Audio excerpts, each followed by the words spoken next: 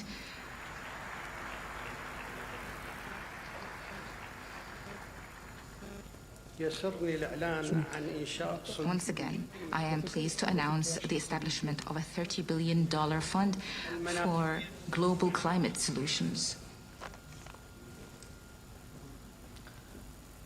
और COP28 की एक अच्छी शुरुआत मानी गई है, जिस तरह से Nikhil loss and damage fund को लेकर, जो कि COP27 में एक तरह से उसकी रूपरेखा पे आम सहमति बनी और फिर इसके लिए फंड जारी किया गया है, आगे ऑपरेशनलाइज किया जा रहा है। तमाम देशों ने अपने सहयोग की भी बात की है इसमें। तो ये एक दिखता है कि जलवायु परिवर्तन की समस्याओं को लेकर जो एक लंबे समय से इन सम्मेलनों पर जरूर कहीं ना कहीं कुछ बड़ी एक तरह से वादे किए जाते थे, लेकिन उन पर बढ़ने में कुछ देरी दिखती बिल्कुल थी। एक्ट करने की बात हो रही थी और वो ऐसा लगता है कि जो COP28 की शुरुआत है वो अच्छी हुई है। जैसा ऋतु आपने बताया, $475 मिलियन का एक कोष उसकी जो तैयार करने की बात कही गई है, वो एक बड़ी पहल कही जा सकती है। और इस पूरे विषय पर बातचीत करने के लिए हमारे साथ विशेष मेहमान भी जुड़ी हुई हैं। डॉक्टर अंशु जोशी, जो कि प्रोफेसर है school of international studies JNU में। डॉक्टर जोशी, बहुत स्वागत है आपका। और आपसे भी शुरुआत इसी सवाल के साथ करेंगे कि जो $475 मिलियन का जो कोष तैयार किया गया है, तो क्या समझा जाए कि जो 28वां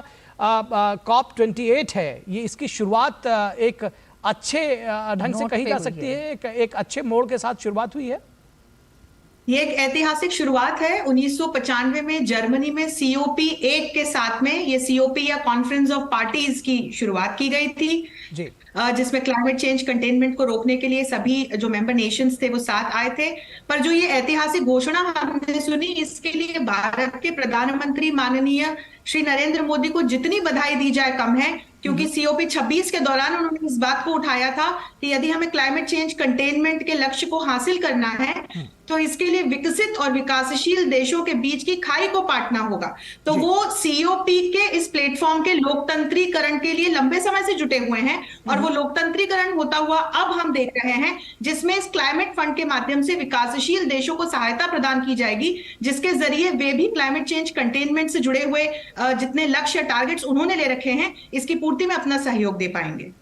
जी डॉक्टर अंशु, लेकिन हम ये भी देखते हैं कि जिस तरह से ये बड़ी शुरुआत हुई है, प्रधानमंत्री ने अपने इंटरव्यू में कुछ बातों को बहुत साफ कह दिया है। UAE के एक अखबार को अपने साक्षात्कार में उन्होंने कहा कि जिस तरह से एक लंबे समय से विकासशील देशों पर विकसित देश ठीकरा भी फोड़ते रहे हैं। एक तरफ तो फाइनेंस, एक तरह से क्लाइमेट फाइनेंस की तो बात है ही, लेकिन जिम्मेदारी, जवाबदेही भी किसकी होनी चाहिए, इस पर भी बहुत एक तरह से कहेंगे कि ठोस शब्दों में, सख्त लहजे में भारत हमेशा इस पक्ष को रखता रहा है और आज भी उन्होंने यही कहा इस साक्षात्कार में कि इसकी जिम्मेदारी विकासशील देशों पर नहीं मढ़ी जा सकती।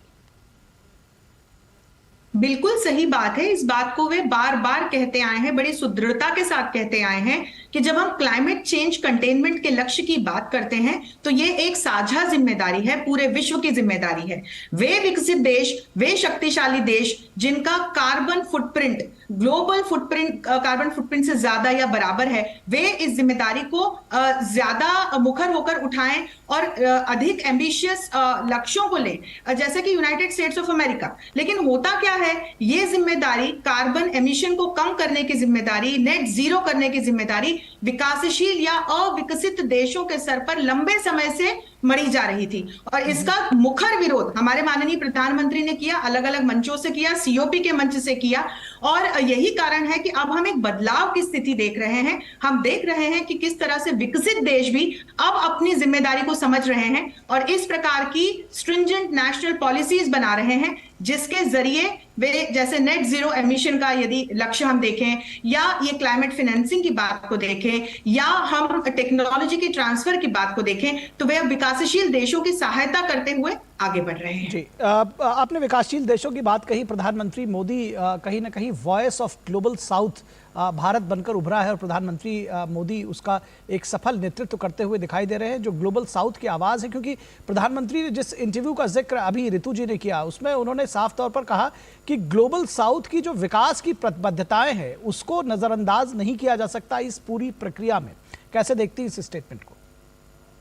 देखिए, ग्लोबल साउथ को यदि हम देखें तो ग्लोबल साउथ के पास नेचुरल रिसोर्सेज हैं, ग्लोबल साउथ के पास स्किल्ड प्रोफेशनल्स हैं, ग्लोबल साउथ के पास एक बहुत बड़ा मार्केट है।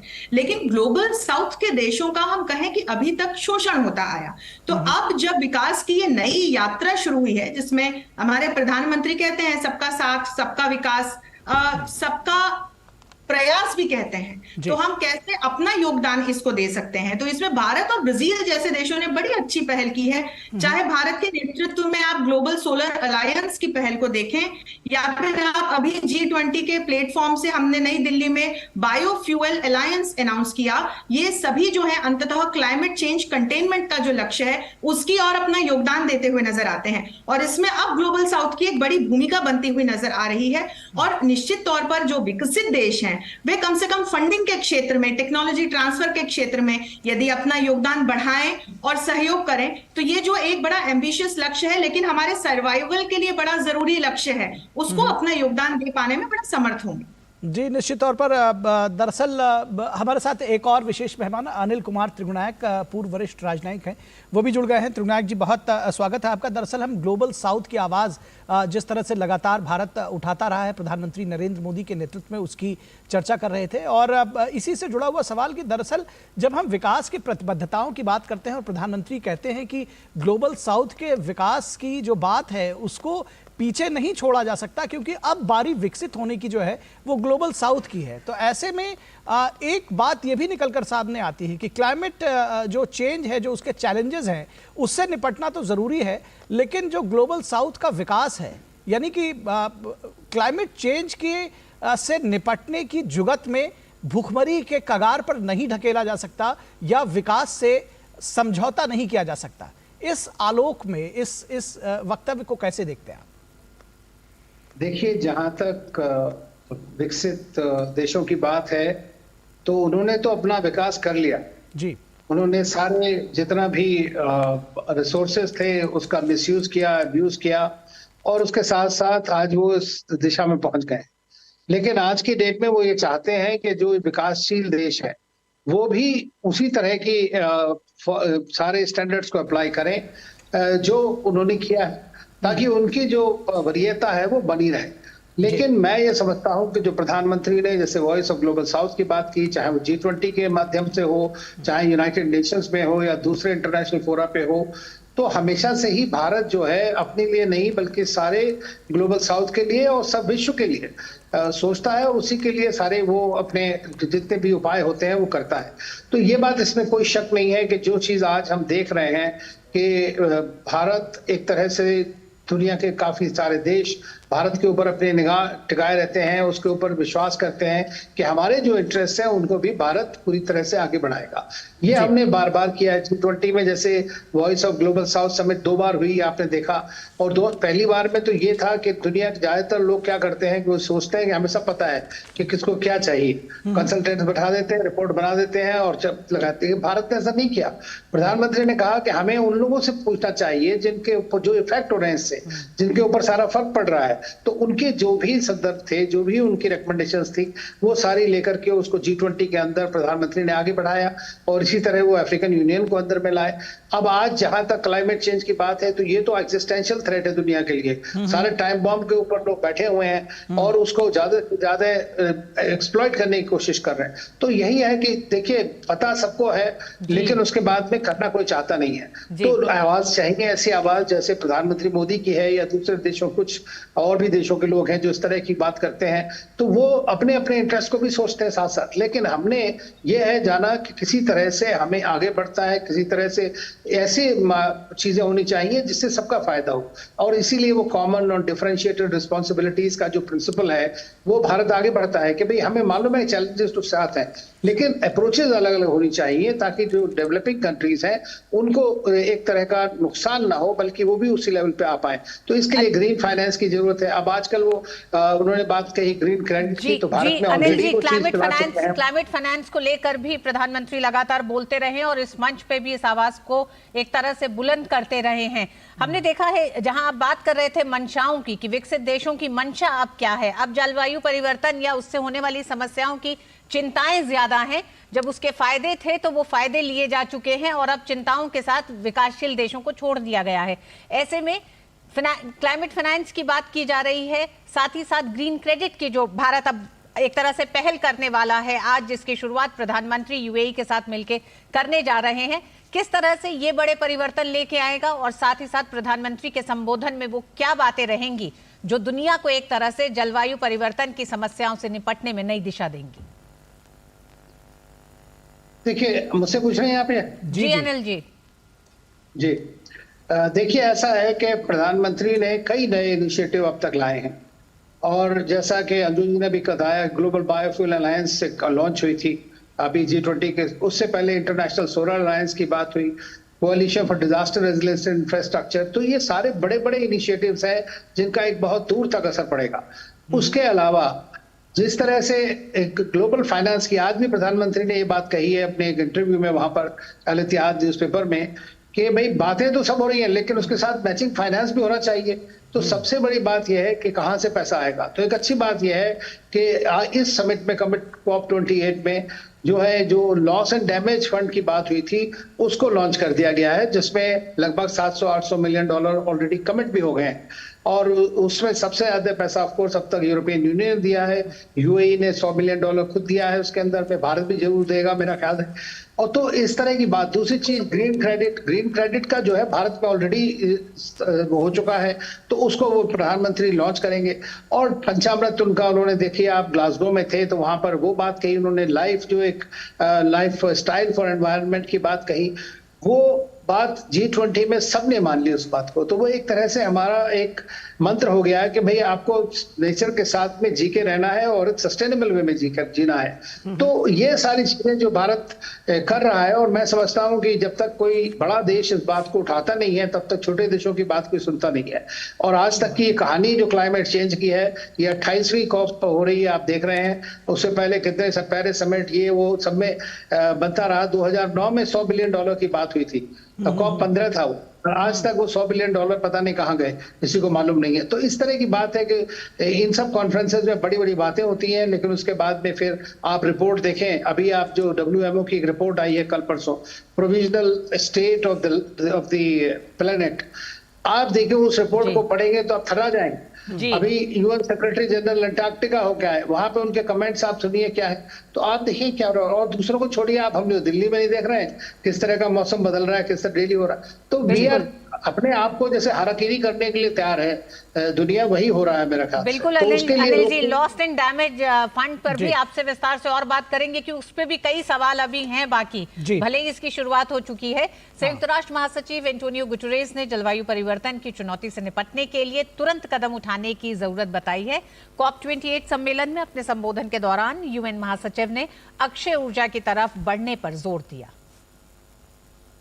We cannot save a burning planet via fire holes of fossil fuels. We must accelerate a just, equitable transition to renewables. The science is clear. The 1.5-degree limit is only possible if we ultimately stop burning all fossil fuels. Not reduce, not abate, phase out with a clear time frame aligned with 1.5 degrees. तो इस विशेष चर्चा में हमारे साथ JNU के professor Anshu Joshi जुड़ी हुई हैं और अनिल कुमार तुगनायक, पूर्व राजनयिक, वो भी हमारे साथ जुड़े हुए हैं इस चर्चा में। अभी चर्चा हो रही थी कि जो लॉस एंड डैमेज फंड की जो बात हो रही थी ऋतु, जिसकी आप चर्चा कर रही थी, $475 मिलियन। कई बार ये सवाल उठता है कि क्या ये समय पर है।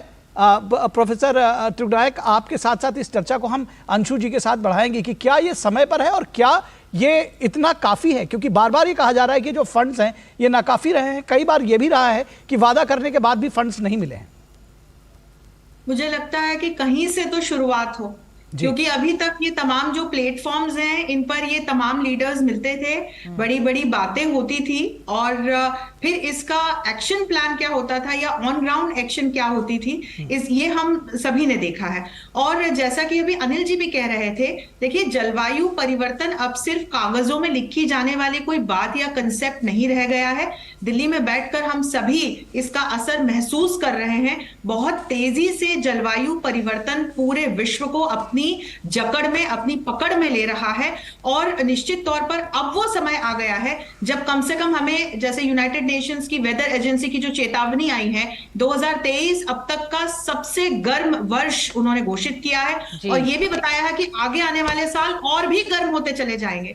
तो कम से कम हम मनुष्य अपने सर्वाइवल के बारे में सोचकर अब वो समय आ गया है कि जो ये हमारे तमाम लीडर्स हैं, कितना फंड पर्याप्त होगा ये तो हम नहीं कह सकते, जितना भी कम से कम अभी इकट्ठा कर पा रहे हैं और उससे एक शुरुआत कर पा रहे हैं, लेकिन तो कम से कम हमें पॉजिटिव डायरेक्शन में आगे बढ़ेंगे। जी अंशु जी, अगर हम तुलना करें, अनिल जी आपको भी इसमें हम शामिल करना चाहेंगे, क्योंकि हम लगातार बात तो कर रहे हैं कि फंड की शुरुआत हुई है, लेकिन उस फंड की लॉन्ग टर्म सस्टेनेबिलिटी को लेकर कई तरह के सवाल है, क्योंकि किसी तरह का रिप्लेनिशमेंट साइकिल कोई ऐसा नहीं, अभी उस पर कोई चर्चा नहीं हुई है कि कैसे उसको बना के रखा जाएगा। और अगर हम नुकसानों की अगर बात करें, अनिल जी और अंशु जी, आप दोनों के लिए, एक स्टडी कहती है कि loss and damage climate change से जो हुआ उसका कॉस्ट 2022 में 1500 बिलियन था।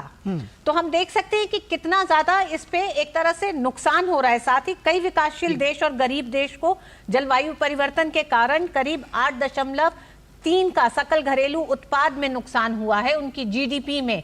तो अनिल जी, ये जो भरपाई के लिए एलएनडी फंड है, कि आपको लगता है कि पर्याप्त है या इसको लेके भी अभी और ठोस कुछ किया जाना बाकी है? देखिए, मेरे ख्याल से तो ये बिल्कुल जैसे कहते हैं ना कि ड्रॉप इन द ओशन है, इससे कुछ नहीं होना। ट्रिलियंस ऑफ डॉलर्स का हर साल चाहिए।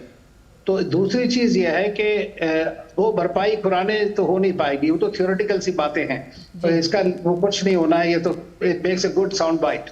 लेकिन असली बात यह है कि जो भी फंड मिलता है, उस फंड को जो सबसे ज्यादा कंट्रीज हैं अफेक्टेड होने वाले हैं या जो ऑलरेडी हो रहे हैं, उन सब कंट्रीज को सबसे पहले मुहैया कराया जाए। दूसरी मेरा मानना यह है कि ज्यादातर जितनी भी ग्रीन टेक्नोलॉजीज हैं, वो सारी जिनके इंटेलेक्चुअल प्रॉपर्टी राइट्स के बेसिस पे ये बड़े बड़े मुल्क जो हैं उसके ऊपर उसको कैपिटलाइज कर रहे हैं, उसको जियोपॉलिटिकल टूल की तरह देखते हैं, उसको किसी ना किसी तरह से आई थिंक ग्लोबल प्रेशर में इसको कम करना चाहिए ताकि वो टेक्नोलॉजीज इजीली अवेलेबल हो। तो दूसरी चीज, जैसा आपने देखा कि G20 में भारत ने जब काफी क्लाइमेट चेंज के ऊपर बहुत बड़ा फोकस रहा, जिसके बारे में प्रधानमंत्री मोदी भी बोलेंगे, उसमें फाइनेंसिंग का भी एक बड़ा था। ये बात सही है कि $100 बिलियन पर ईयर की जो डिस्कशन चली आ रही है अब तक, उसमें लगभग 2021 में जहां मैंने पढ़ा OECD का एक स्टेटमेंट था कि $86 बिलियन ही जनरेट हो पाए बड़ी मुश्किल से, वो भी। तो ये बड़ा बहुत कम पैसा है, इससे आप कुछ भी नहीं कर पा रहे हैं। तो इसलिए ना इधर है ना उधर है। और दूसरा, चाहे पोल्यूटर्स जो कंट्रीज है, चाइना हुए, USA हुए, आपने देखा उनके तो लीडर्स भी नहीं है वहां पे COP28 में। तो ये जो सबसे बड़े पोल्यूटर कंट्रीज है, उनकी अपनी समस्याएं। दूसरी चीज आपको ये भी देखना होगा कि जियोपॉलिटिकल रियलिटी क्या है आज। जब हमने देखा पेंडेमिक में ये सब के ऊपर, इकोनॉमीज के ऊपर बड़ी समस्याएं आई, तो उसमें चाहे वो SDGs हो, चाहे वो क्लाइमेट चेंज के ऊपर हो या किसी और भी, वो सारी चीजें बिल्कुल पीछे चली गई एकदम से। कंट्रीज जिन्होंने कोल से हटना चाहता, वो फिर से कोल की तरफ बढ़ गए। जर्मनी वगैरह में दोबारा से रिन्यूअल हो रहा है इन सब प्लांट्स का। तो ये वॉर जो रशिया यूक्रेन वॉर हुआ, उसके बाद हमने देखा किस तरह से सारे मुल्कों में होड़ बनी है, कैसे हम ये फॉसिल फ्यूल्स को आगे के लिए सिक्योर कर लें। रिन्यूएबल की तरफ तो बढ़ेंगे, लेकिन अभी इस वक्त जो है वो रेस है इन्हीं फॉसिल फ्यूल्स के लिए।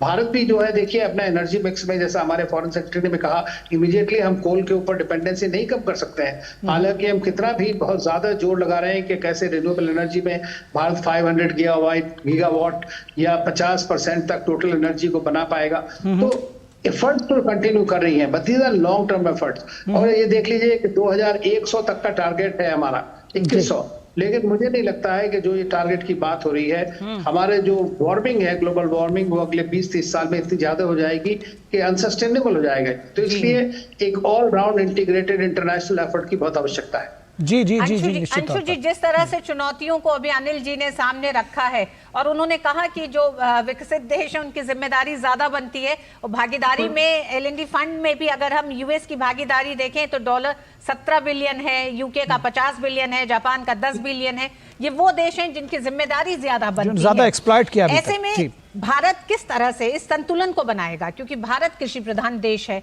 भारत के लिए आज भी कुछ चीजें बड़ी अनिवार्य हैं, जिसमें मीथेन एक बहुत बड़ी चीज है। तो इस मंच पे भारत को अपने पक्ष को रखना, अपने हितों को बचाना और विकासशील देशों के साथ उन तमाम मुल्कों की आवाज को बुलंद करना, जिसका खामियाजा किसी समय भारत खुद भुगत चुका है। भारत इस बात को बड़ी स्पष्टता से पिछली COP समिट्स में रख चुका कि भारत जैसे विकासशील और अन्य अविकसित देशों से इस प्रकार की अपेक्षाएं करना कि वे तुरंत ही कोल को फेज आउट कर लें, या जो नेचुरल रिसोर्सेज हैं एनर्जी के, या जो फॉसिल फ्यूल्स बेस्ड रिसोर्सेज हैं उससे एकदम फेज आउट कर जाएं, वो भारत जैसे देश के लिए संभव हाल फिलहाल नहीं है। भारत ने अपने लिए एक लक्ष्य बनाया हुआ है और ऐसे ही अन्य देशों ने भी बनाया हुआ है, लेकिन इसमें भारत ने तब भी कहा था कि अमेरिका जैसे जो पावरफुल नेशंस हैं, जो डेवलप्ड नेशंस हैं, उनको अपना ग्लोबल कार्बन फुटप्रिंट की तुलना में नेशनल कार्बन फुटप्रिंट देखते हुए अपना एक लक्ष्य निर्धारित करना चाहिए और उसमें योगदान देना चाहिए। तो ये बात तो भारत पहले ही स्पष्ट कर चुका, और आज मुझे लगता है अपने संबोधन में एक बार फिर हमारे माननीय प्रधानमंत्री इस बात को रखेंगे कि क्लाइमेट चेंज कंटेनमेंट का जो ये लक्ष्य है, ये एक साझा लक्ष्य है, हर किसी की इसके प्रति जिम्मेदारी है, और इसके नाम पर विकासशील या अविकसित देशों के ऊपर लक्ष्य थोपे नहीं जाने चाहिए। और यहाँ मुझे लगता है ग्लोबल साउथ और नॉर्थ की भी एक बात होगी, लोकतंत्रीकरण की भी बात होगी। एक महत्वपूर्ण बिंदु मैं ये कहना चाहती हूं कि G20 जैसे मंच, क्वाड जैसे मंच, अन्य जो रीजनल प्लेटफॉर्म्स हैं, वहां पर भी क्लाइमेट चेंज कंटेनमेंट एक बहुत ही महत्वपूर्ण लक्ष्य है। तो जो हम अभी ये फंड की बात कर रहे थे, इस फंडिंग की बात इन अलग अलग मंचों से भी की जा सकती है, और भारत इसमें एक अग्रणी भूमिका निभा सकता है, ताकि इन अलग अलग प्लेटफॉर्म्स पर भी इस प्रकार के फंड्स एस्टैब्लिश किए जा सके, जिसके जरिए जो अविकसित देश हैं, जिन पर क्लाइमेट चेंज का सबसे ज्यादा प्रभाव पड़ा है, जिन पर सबसे ज्यादा नुकसान हुआ है, उनको हाल फिलहाल तो सहायता की जा सके। जी अनिल जी, आपको लगता है जैसे कि अभी अंशु जी ने कहा कि सभी देशों के साथ में खासतौर पर जो विकासशील देश है उन पर लक्ष्य थोपे नहीं जाने चाहिए, लेकिन जो विकसित देश हैं, जो इस आपदा के लिए अगर कहा जाए तो जो जिम्मेदार है, कहीं ना कहीं ये जो कॉप्स हो रहे हैं और एक के बाद एक हर साल होता है, और जैसे आपने कहा कि it can be a good sound bite, तो उस तरह से उससे आगे बढ़ने के लिए, इस पर एक्ट करने के लिए ये बाइंडिंग होना जरूरी है क्या, खासतौर पर विकसित देशों के लिए? कुछ चाहे वो टेक्नोलॉजी ट्रांसफर की बात जब आए, चाहे वो फंड रेज करने की बात आए कि इतना आपको देना पड़ेगा, अन्यथा इन सब घोषणाओं का कोई अर्थ नहीं है। देखिए, ये तो सच है कि इन सब बड़े बड़े प्लेटफॉर्म्स के ऊपर बड़ी बड़ी बातें होती हैं, और सब जब स्पीच देंगे तो आप देखिएगा कि हर एक की स्पीच में यही होगा कि हमसे ज्यादा कोई कंसर्न नहीं है। लेकिन जब प्रैक्टिकल कंसिडरेशंस की बात आती है, जहां पर आपको अपना पैसा लगाना होता है, तो आप देखिए कि उसके बाद भी यही बड़े बड़े देश जो हैं, ये ट्रिलियंस ऑफ डॉलर्स वॉर में खर्च कर देंगे जी। आप देखिए अभी रशिया यूक्रेन वॉर हो रहा है, उसमें कितने ट्रिलियन डॉलर खर्च कर दिया, लेकिन ये लोग कितना $100 बिलियन सारा मिलकर के जो है विकासशील देशों पे नहीं कर सकते हैं। तो वो उनका जियोपॉलिटिकल है, उनको आप देखिए फोर्स आज की डेट में कोई नहीं कर सकता है। आज इंटरनेशनल डोमेन में आप देख लें, चाहे इजराइल हमास वॉर देखिए, रशिया यूक्रेन वॉर देखिए, या जो भी आप समस्याएं देख रहे हैं दुनिया की, वहां पर आजकल जंगल राज है। मैं तो ये कह रहा हूँ, आई एम सॉरी टू से, डिप्लोमेट होने के नाते मुझे कहना नहीं चाहिए, बट बात यही है, क्योंकि जो बड़े देश हैं जो मन पे आता है वही करके चल पड़ते हैं। लेकिन धीरे धीरे आप दुनिया की जो ध्रुवी है वो साउथ एशिया की तरफ बढ़ रही है। एशिया में वो मुल्क है जहां पर सबसे ज्यादा इकोनॉमिक ग्रोथ होगी, डेवलपमेंट होगा। ये देखिए आप ग्लोबल साउथ मिलाकर के लगभग 70-75% GDP को अपना बढ़ाएगा आगे के लिए, फ्यूचर के लिए। तो ये उनके लिए वो बड़े की बात है, क्योंकि वो कहां पर अपना इन्वेस्ट करेंगे, कहां से रिटर्न्स लेंगे, उनको भी तो यही मार्केट चाहिए। तो अगर ये मार्केट ग्रीन मार्केट्स बनेंगे, ग्रीन डेवलपमेंट होगा, तो उनके लिए भी फायदा है आगे के लिए। तो मैं ये समझता हूं कि म्यूचुअली डिपेंडेंसीज को जब तक नहीं समझा जाएगा तब तक इस चीज को बड़ा मुश्किल है। लेकिन in the mean time in सब देशों को जिनको ऑलरेडी कई तरह की मार पड़ी हुई है, उसको आगे बढ़ाने के लिए बहुत जरूरी है। और मैं समझता हूं कि G20 में जो भारत ने रिकमेंडेशंस दी थी, अब G20 का देखिए कोई इंप्लीमेंटेशन की कोई कॉम्पिटेंसी नहीं है, मतलब आप फोर्स नहीं कर सकते हैं। लेकिन चूंकि 20 इतने सारे देश मिलकर के अब तो 100 हो गए, बल्कि अगर सारे देश मिलकर के इस बात को एग्री करते हैं कितनी चीजों के लिए, तो मॉरली आदमी एक्सपेक्ट करता है कि भाई हाँ, आप इसको इंप्लीमेंट भी करेंगे। वही सारे पॉइंट जो एग्रीमेंट्स हुए हैं, लाइक अब कहा कि पैसा नहीं कोई दे सकता है, तो चलो एक international transaction, cross border transaction tax लगाया जाए, उस टैक्स को लेकर के आगे बढ़ाया जाए। तो काफी सारे अच्छे प्रपोजल्स आए हैं, किस तरह से ग्रीन टैक्स ऑन ट्रेड हो, ये सारी चीजें मिलाकर के जब आगे बढ़ेंगी तो मैं समझता हूँ कुछ ना कुछ होगा। अभी मैं जस्ट नाउ एक सेकंड पहले ही आपका एक ट्वीट आया, निर्मला सीतारमण जी ने कहा कि भारत ने जितना भी अपना है कि क्लाइमेट गोल्स है, जिसमें हमने ऑलरेडी काफी आगे बढ़ चुके हैं, उसको हम ऑल सेल्फ फाइनेंस किया है भारत। तो ये नहीं है कि हम पैसा मांग रहे हैं किसी से अपने लिए, हम जो मांग रहे हैं वो दुनिया के लिए, ग्लोबल साउथ के लिए, ताकि कॉमन और डिफरेंशिएटेड प्रिंसिपल जो है वो आगे बढ़ता रहे, उसके लिए मांग रहे हैं। जी। तो इन विषम परिस्थितियों के बीच में रास्ता क्या है? रास्ता निकालना बेहद ज़रूरी है, क्योंकि जैसा हमारे साथ में जुड़े हुए अनिल जी और प्रोफेसर अंशु जी कह रही हैं कि दिल्ली से ही बैठे बैठे ये समझा जा सकता है, देखा जा सकता है, महसूस किया जा सकता है कि जो क्लाइमेट चेंज है उसके जो दुष्प्रभाव है किस तरह से उन पर हम आगे बढ़ रहे हैं। फिलहाल यहाँ रुकेंगे एक छोटे से ब्रेक के लिए, कहीं मत जाइएगा, इस पर चर्चा हमारी जारी रहेगी। पता है इन्वेस्टर्स के लिए एक इन्वेस्टर प्रोटेक्शन फंड होता है IPF, लेकिन अगर तुम्हारा ट्रेड एक्सचेंज पर एग्जीक्यूट नहीं हुआ या फिर कोई गारंटीड रिटर्न्स वाली स्कीम है तो ये IPF आपकी मदद नहीं कर सकता है। और अगर आपका ब्रोकर ही डिफॉल्टर बन जाए तो फिर IPF आपको कॉम्पेंसेशन दिला सकता है। कहां से सीखा? NSE की साइट पर। समझ कर इन्वेस्ट कर।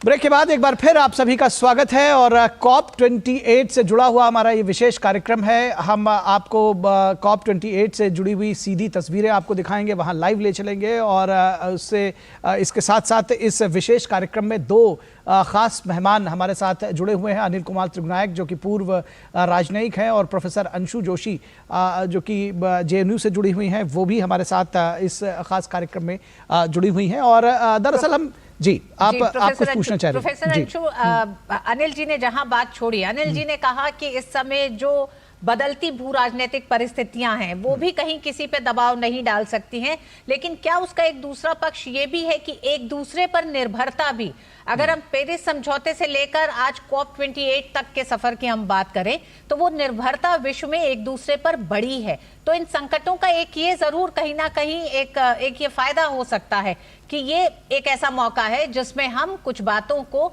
रख सकते हैं, पूरा कर सकते हैं। और खासकर एनर्जी ट्रांजिशन और अडेप्टेशन के लिए टेक्नोलॉजी ट्रांसफर वाला जो एक बहुत बड़ा मसला है, जिसको कि अनिल जी ने कहा कि अपने जियोपॉलिटिकल टूल्स की तरह से कुछ देश इस्तेमाल करते हैं, तो इसमें हम हस्तक्षेप क्या कर सकते हैं, ये मौका आपको लगता है? देखिए, जैसा कि अनिल जी ने भी इस बात को कहा और ये हमारे माननीय प्रधानमंत्री भी कई बार कह चुके कि भारत जब क्लाइमेट चेंज कंटेनमेंट से जुड़े हुए फाइनेंसिंग की बात आती है तो भारत अपने लक्ष्य स्वयं पूर्ण कर रहा है। चाहे हमारा आप लाइफ अभियान देखें या पंचामृत देखें या जिस तरह से हमने पेरिस अग्रीमेंट में माने हुए जो हमारे लक्ष्य हैं उनको हम तेजी से पूरा कर रहे हैं, हम अपने दमखम पर उन्हें पूरा कर रहे हैं। लेकिन जब हम अपने आसपास ग्लोबल साउथ के दूसरे विकासशील देशों को देखते हैं तो निश्चित तौर पर एक साझेदारी की जो एक अपॉर्चुनिटी है वो हमें दिखाई पड़ती है, उसकी आवश्यकता है, क्योंकि मेरे विचार से यही साझेदारी समाधानों की ओर हमें लेकर के जाती है। और G20 के प्लेटफॉर्म से भी हमने देखा कि कैसे भारत ने देशों के बीच के जो आपसी मतभेद थे, जो अलग अलग जियो स्ट्रेटेजिक सिचुएशन में लोगों के बीच के कुछ द्विपक्षीय विवाद या कुछ समस्याएं थी, उसमें कहीं ना कहीं एक सकारात्मक भूमिका निभाते हुए एक ऐसे प्रणेता की भूमिका निभाई जिसमें आपसी एक समझदारी और साझेदारी विकसित हुई। और इसी के परिणाम स्वरूप हमने देखा कि वो ऐतिहासिक दिल्ली डिक्लेरेशन एक पूरी कंसेंसस के साथ हम दुनिया के सामने लेकर आ सके। और अब उसी समझ के साथ मुझे लगता है कि COP28 के प्लेटफॉर्म से भी हमारे माननीय प्रधानमंत्री कुछ इसी तरह की बात करेंगे। और आपका जो ये प्रश्न है कि क्या भारत यहाँ पर कुछ कहेगा या कोई भूमिका निभा सकता है, भारत की निश्चित तौर पर यहाँ मैं अग्रणी भूमिका देखती हूँ, क्योंकि हमारी जो संस्कृति है, हमारी जो ये विदेश नीति है, उसके मूल में हम वसुधैव कुटुंबकम की भावना को लेकर चल रहे हैं। तो साझेदारी is one of the major constituents of our foreign policy. हमारी जो विदेश नीति है उसका कहीं ना कहीं ये एक फाउंडेशन स्टोन है। और हम वैश्विक स्तर पर इस बात को समझाना चाह रहे हैं कि एक दूसरे की सहायता करके, एक दूसरे के साथ कोलैबोरेट करके हम अलग अलग लक्ष्यों की पूर्ति भी कर सकते हैं, हम अलग अलग समस्याओं का समाधान भी ढूंढ सकते हैं। और इसके साथ जो प्रकृति को मां समझने की एक भावना है जो हमारे सभी भारतीयों में अंतर्निहित है, मुझे लगता है कि इस भावना को भी वैश्विक स्तर पर एक साझेदारी के तहत दूसरे देशों तक, लोगों तक पहुंचाने की आवश्यकता है। और तब वो एक सेंसिटिविटी, एक एक वो उस प्रकार की संवेदना विकसित होगी जिसमें कि अंतरराष्ट्रीय स्तर से राष्ट्रीय स्तर तक और राष्ट्रीय स्तर से जो हमारा ग्रास रूट लेवल है या जो हमारी चेतना है या जो हर एक मनुष्य है वो फिर कहीं ना कहीं इस लक्ष्य को अपना योगदान दे पाएगा। जी जी प्रोफेसर अंशु, ये उम्मीद की जा रही कि ये जो भावना है जो वसुधैव कुटुंबकम की और जो भारत कहता रहा है, जो प्रधानमंत्री कहते रहे हैं लाइफस्टाइल फॉर चेंज, ये सारी भावना जो है विश्व के जो अग्रणी देश हैं वो भी इसको आत्मसात कर सके, ये बेहद ज़रूरी है। अनिल जी, जिस तरह से आपने बताया कि फंड रेज करने में दिक्कत है, ट्रिलियंस ऑफ डॉलर्स वो जो है युद्ध में जो देश है जियोपॉलिटिक्स सेट करने में लगा दे रहे हैं, लेकिन यहाँ पर मिलियंस रेज करने में स्थिति खराब हो जा रही है, ये कहा जाए कि उसमें पहल करने में हिचकिचाहट है। तो ऐसे में आप ये बल्कि कहा जाए इसके साथ $1 बिलियन क्वेश्चन ये है कि इसका रास्ता फिर क्या बचता है? इसका रास्ता तो सीधा सा है कि देखिए, आप या तो खुद को खत्म करना चाहते हैं या सबके साथ मिलकर जीना चाहते हैं। तो जब तक ये एक चीज नहीं आएगी, और उसके लिए मैं समझता हूं कि एक सोशल मूवमेंट की बड़ी आवश्यकता है, पॉपुलर लेवल पे बड़ी आवश्यकता है लोगों को। आप देखिए अमेरिका में कोई, आप सोच सकते हैं कि अमेरिका जैसे देश जिससे सबसे ज्यादा पॉलिटिक किया है, वो देश का राष्ट्रपति जो है वो क्लाइमेट चेंज को डंका देता है। सॉरी जी आप जारी रखिए अपनी बात। जी अपनी बात पूरी करिए सर।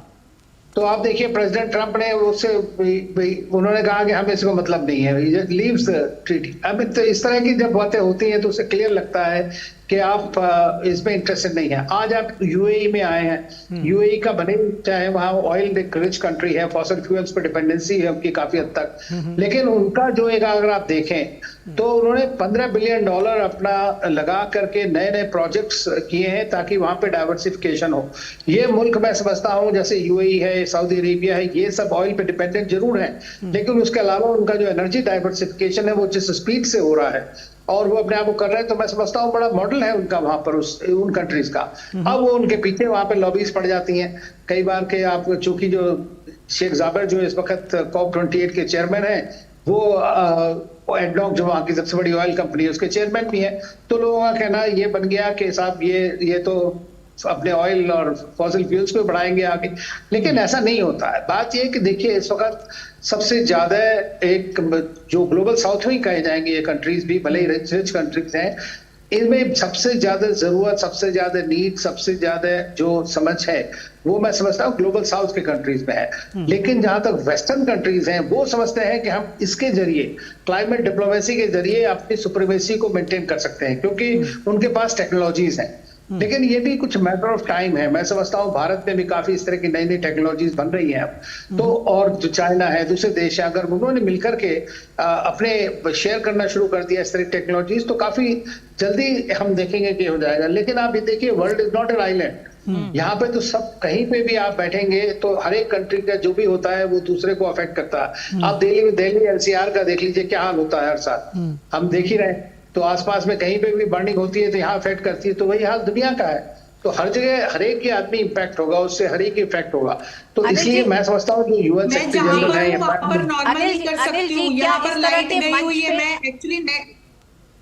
जी अंशु जी, डॉक्टर अंशु जी आप अपनी बात आप कुछ कह रही हैं? जी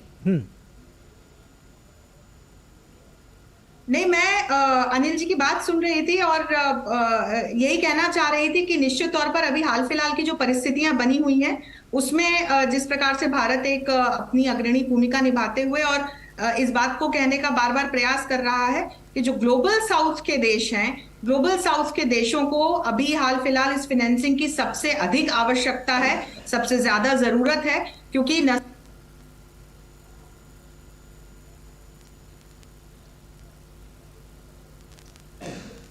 अनिल जी हमारे साथ बने हुए हैं।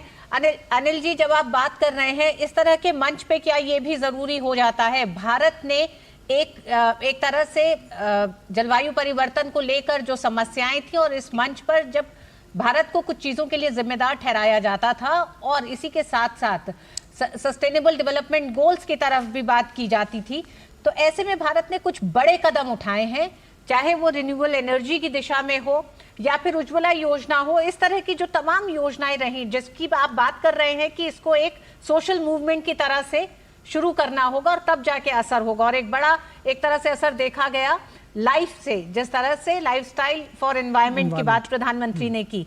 क्या भारत ने अपने इन तमाम मानकों से जो एक तरह से जो टारगेट्स अचीव करे हैं, अब भारत उस पोजीशन पे है कि अपनी उन बातों को भी रख सकता है और मनवा भी सकता है?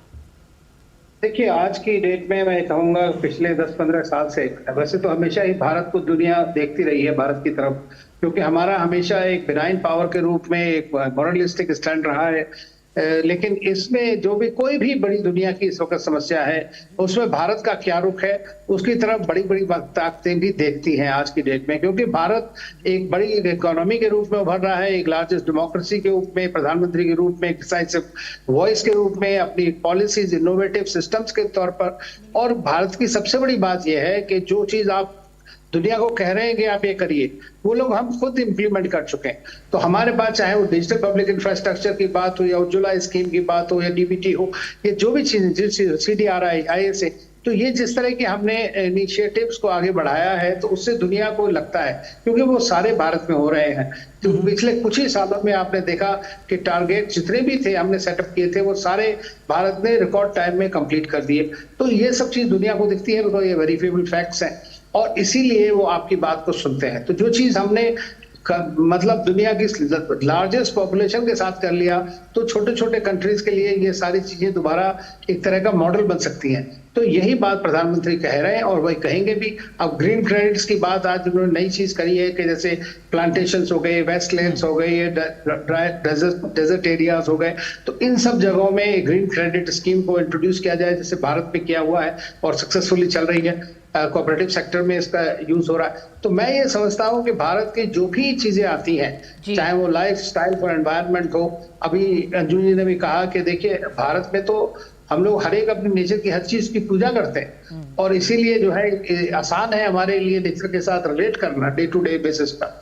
तो यही बात प्रधानमंत्री मोदी बार बार कहते रहे हैं, हर मंच से कहते रहे हैं और ये अब दुनिया समझ भी गई है और इस G20 में यह कहा है। तो G20 की जितनी रिकमेंडेशंस हैं, मैं समझता हूँ वो सारी आपको अब 28 में इम्प्लीमेंटेशन के लिए लागू होंगी और यही प्रधानमंत्री की और सारे देश की यही भावना है। जी अनिल जी, आप और अंशु जी, आप दोनों ही हमारे साथ बने रहिएगा। एक छोटे से ब्रेक पर जा रहे हैं, वापस आते हैं और इसी चर्चा को फिर आगे बढ़ाते हैं, क्योंकि अब से थोड़ी ही देर में प्रधानमंत्री का भी COP28 में संबोधन होने वाला है। अब क्या देख रहे हो पापा? तुम कहते हो ना कि स्टॉक मार्केट में बहुत सोच समझकर इन्वेस्ट करना चाहिए, बस थोड़ा सा ज्ञान ले रहा हूं। किससे? हर एक स्टॉक्स एक्सपर्ट है, मस्त एजुकेशनल वीडियोस बनाता है और अच्छी इन्वेस्टमेंट की टिप्स भी देता है। पापा इन वीडियोस पे ना जाएं, अपना रिसर्च खुद करें या सेबी रजिस्टर्ड इन्वेस्टमेंट एडवाइजर से संपर्क करें। एजुकेशन के नाम पर कुछ इन्फ्लुएंसर्स अक्सर इन्वेस्टर को मिसगाइड करते हैं, नुकसान आपका होगा। सोच कर समझ कर इन्वेस्ट कर। मोदी सरकार की गारंटी, भारत होगा गरीबी मुक्त। 5 सालों में 13 करोड़ 50 लाख लोगों को गरीबी से बाहर निकाला। हमारा संकल्प विकसित भारत। मम्मी, कॉलेज की क्रिकेट टीम में ना मेरा सिलेक्शन हो गया है। Very good. कॉलेज की टीम में तो आ गया, देश की टीम में रजिस्ट्रेशन कब करवा रहा है? वो कैसे? तुम वोटर बन के देश की टीम का हिस्सा बन सकते हो। देश का फॉर्म भरो, देश की टीम का हिस्सा बनो। वोट करना सिर्फ तुम्हारा अधिकार ही नहीं, बल्कि तुम्हारा कर्तव्य भी है, समझे?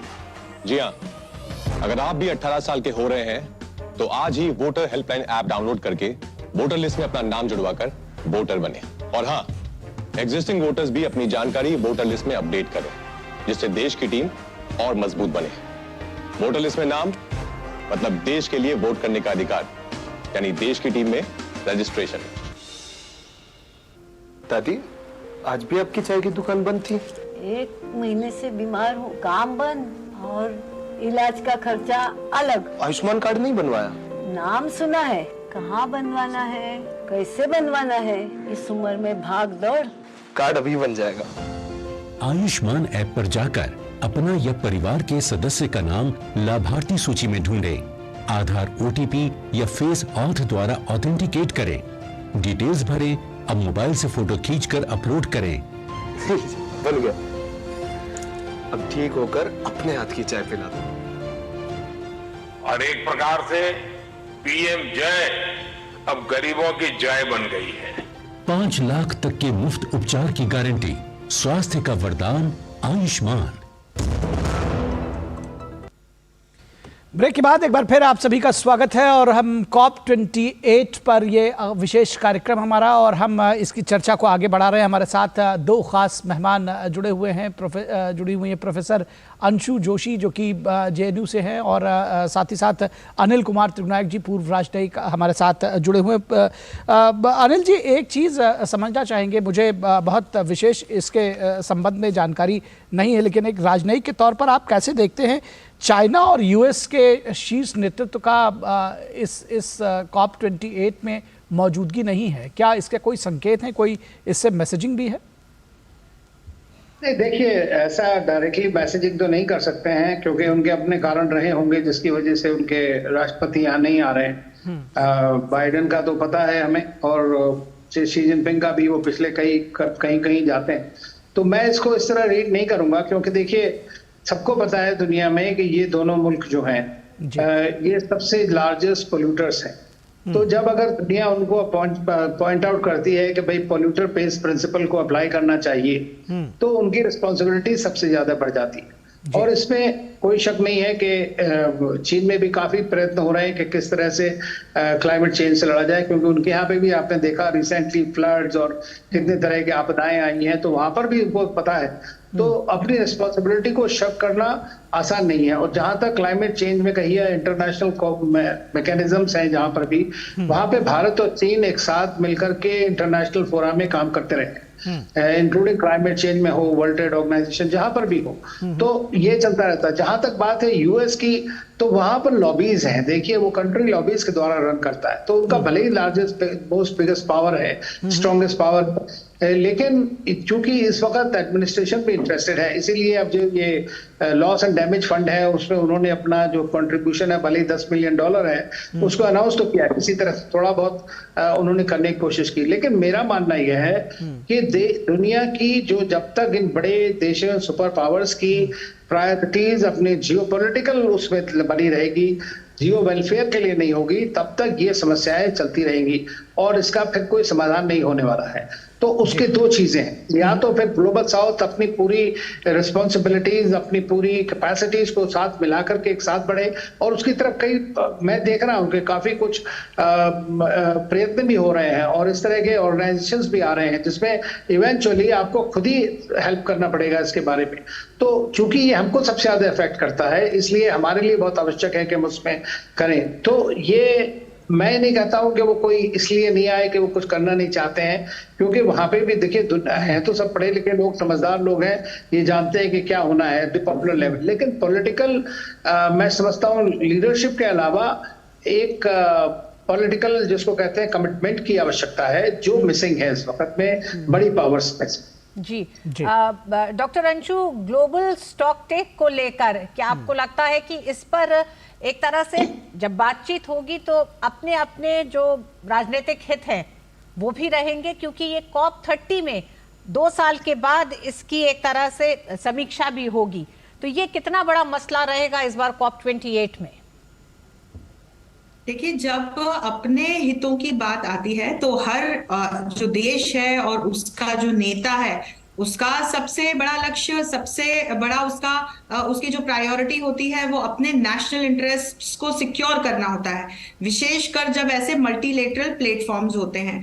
तो निश्चित तौर पर अपने हितों को सामने रखते हुए ये तमाम जितने भी सदस्य देश हैं, हम चाहे कितनी ही अच्छी और बड़ी बातें कर लें, ये आगे की बात करेंगे कि आगे किस प्रकार से जो पिछली COP में चर्चाएं हुई थी और जो लक्ष्य रखे गए थे उनकी समीक्षा के साथ इस बार क्या तय किया जा रहा है, जो आगे समीक्षा होने पर किस प्रकार के उसके परिणाम निकलेंगे।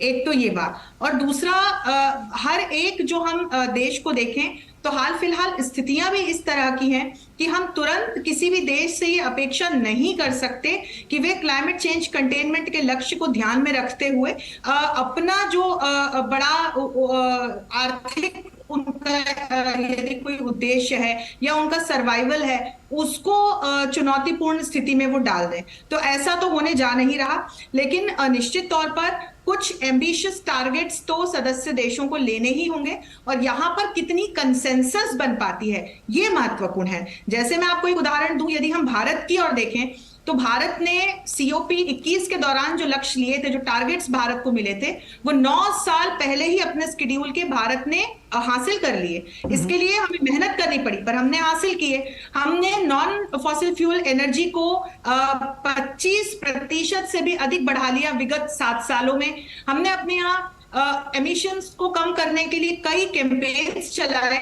और उसमें जैसे LED बल्ब कैंपेन है, और उसके जरिए हमने 40 मिलियन टन्स का इमिशन सालाना का कम करके दिखाया।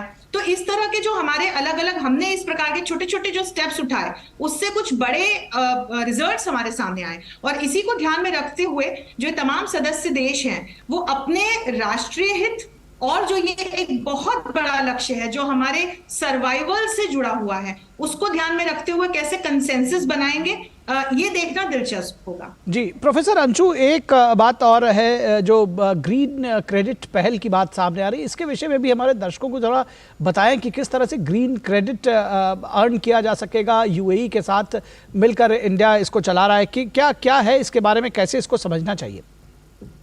देखिए, पिछले कुछ सालों में हमने बड़े नए नए शब्द सुने हैं। हम ग्रीन इकोनॉमी सुन रहे हैं, हम ग्रीन क्रेडिट की बात सुन रहे हैं, हम ग्रीन जॉब्स की बात सुन रहे हैं। तो ये सब निश्चित तौर पर अपने पर्यावरण के संरक्षण और जो ये जलवायु परिवर्तन का बड़ा मसला है, इसका हम किस तरह से समाधान कैसे खोज कर निकालें। तो सबसे पहले तो हमें इसके लिए जो हमारे कार्बन एमिशंस हैं, उसको नेट जीरो करने का जो ये एक लक्ष्य है, ये सभी सदस्य देशों ने ले रखा है। पर ये होगा कैसे? क्योंकि हर देश की जो अर्थव्यवस्था है, वो तो भाई कहीं ना कहीं ये तमाम जो ऊर्जा के पारंपरिक स्रोत हैं, इन पर टिकी हुई है। इसके बिना पूरा विश्व कैसे चल सकता है, ग्लोबल इकोनॉमी कैसे चल सकती है, हम सरवाइव कैसे कर सकते हैं। तो इसी के ऑल्टरनेटिव के स्वरूप जो है, तरह तरह की ग्रीन टेक्नोलॉजीज और जो ये ऑल्टरनेटिव वेज ऑफ एनर्जी हमने खोज करके निकाले हैं। और इसी को ध्यान में रखते हुए आगे ग्रीन क्रेडिट की बात आती है, ग्रीन इकोनॉमी की भी बात आती है, और ग्रीन जॉब्स की भी बात आती है। तो जो ये पारंपरिक ऊर्जा के संसाधन हैं, इनको हम किस तरह से जो ग्रीन एनर्जी रिसोर्सेज हैं, उनसे हम किस तरह से स्वैप कर पाते हैं, और इसके लिए निश्चित तौर पर एक बड़ी फंडिंग की आवश्यकता होती है। जैसे मैं आपको उदाहरण दूं कि भारत ने अंतरराष्ट्रीय सोलर अलायंस शुरू किया है, ब्राजील इसमें भारत का एक बड़ा भागीदार है। अंतरराष्ट्रीय स्तर पर हम वन अर्थ वन ग्रिड की बात कर रहे हैं, पर इसके लिए पैसों की आवश्यकता है, टेक्नोलॉजी की जरूरत है, टेक्नोलॉजी के ट्रांसफर की जरूरत है। वे देश जहां ग्रिड स्थापित की जानी है, उनके पास यदि फंडिंग नहीं है, तो फंडिंग कौन प्रदान करेगा?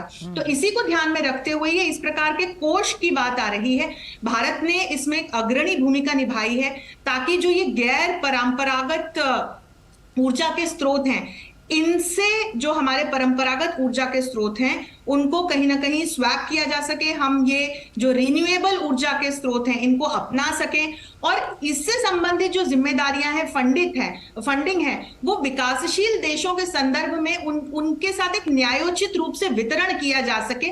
और निश्चित तौर पर इसीलिए भारत एक ग्रीन टॉक की भी बात कर रहा है, और ये ग्रीन क्रेडिट की हम बात कर रहे हैं, ताकि हरित ऊर्जा को, ग्रीन एनर्जी को सुनिश्चित किया जा सके। तो क्या Anshu ji, lead IT, leadership for industry transition की भी जो बात भारत करने जा रहा है, इसी मंच से, COP28 के मंच से, क्योंकि भारत दो एक तरह से पहल को लेकर एक साथ चलने जा रहा है, तो ये कितना बड़ा बदलाव रहेगी और ये कितना बाध्य भी करेगी तमाम और देशों को आगे आने के लिए? तो भारत ने पहले करके दिखाया है। अंशु जी अगर जरा सा आपको रोकें, एक अपडेट है उसे ले लेते हैं और फिर आपसे इस पे जवाब लेते हैं। प्रधानमंत्री मोदी ने जॉर्डन के राजा अब्दुल्ला बिन हुसैन से दुबई में मुलाकात की। सोशल मीडिया प्लेटफॉर्म X पर मुलाकात की और तस्वीर साझा करते हुए पीएम मोदी ने दोनों देशों की गहरी दोस्ती का जिक्र किया। पीएम ने लिखा कि हम अपने संबंधों को और मजबूत करने के लिए तत्पर हैं। और इसके साथ ही प्रधानमंत्री मोदी ने दुबई में उज्बेकिस्तान के राष्ट्रपति शौकत मिर्जियोयेव से मुलाकात की। पीएम ने ताजिकिस्तान के राष्ट्रपति इमाम अली रहमान से भी मुलाकात की है। प्रधानमंत्री मोदी ने संयुक्त अरब अमीरात के उपराष्ट्रपति शेख मोहम्मद बिन राशिद अल मक्तूम से दुबई में मुलाकात की। पीएम ने सोशल मीडिया प्लेटफॉर्म एक्स पर मुलाकात की तस्वीर साझा करते हुए लिखा कि विभिन्न मुद्दों पर उनका दूरदर्शी नेतृत्व वास्तव में सराहनीय है। और प्रधानमंत्री मोदी ने नीदरलैंड के प्रधानमंत्री मार्क रुट से दुबई में मुलाकात की। दोनों नेताओं ने विचारों का आदान प्रदान किया। तो द्विपक्षीय मुलाकातों में प्रधानमंत्री मोदी ने बहरीन के शासक हमाद बिन ईसा अल खलीफा से दुबई में मुलाकात की। पीएम ने सोशल मीडिया प्लेटफॉर्म एक्स पर मुलाकात की तस्वीरें साझा करते हुए लिखा कि भारत बहरीन के साथ मजबूत और स्थायी संबंधों को बहुत महत्व देता है। और प्रधानमंत्री मोदी ने श्रीलंका के राष्ट्रपति रानिल विक्रमसिंघे से दुबई में मुलाकात की। दोनों नेताओं ने विचारों का आदान प्रदान किया। तो जो तमाम बाइलैटरल्स हैं वो एक के बाद एक हो रहे हैं। प्रधानमंत्री ने तमाम तस्वीरें भी साझा की हैं एक्स पर। जी अंशु जी, लीडर फॉर इंडस्ट्री ट्रांजिशन पर आपसे चाहेंगे आपका व्यू और फिर उसके बाद हम अनिल जी का रुख करें। जी अंशु जी। देखिए, भारत ने पहले करके दिखाया है। जैसे कि मैं कह रही हूं कि ये एक पूरी, हम इसे एक माला के रूप में देखें इस लक्ष्य को। तो यदि हमें इस जलवायु परिवर्तन को रोकने के लक्ष्य को हासिल करना है तो पहले तो वैश्विक से लेकर के एक आम आदमी के स्तर पर इस लक्ष्य को वितरित करके भारत ने इसके लिए प्रयास भी किया, योगदान दिया जा सके। दूसरा, चाहे ग्लोबल नॉर्थ के देश हो या ग्लोबल साउथ के देश हो, दोनों ही इसमें योगदान दे। फिर जब विकासशील देशों के सामने फंडिंग की समस्या आती है तो वहां पर एक कोष की स्थापना हो। फिर हम जैसे देखें स्वच्छ ऊर्जा को या हरित ऊर्जा को बढ़ावा देने के लिए ग्रीन क्रेडिट का ये जो मैकेनिज्म है ये एस्टेब्लिश किया गया, जिसमें लोगों से लेकर के ग्रुप्स से लेकर के देश जो हैं वो इसमें इसके पार्टिसिपेंट हो सकते हैं।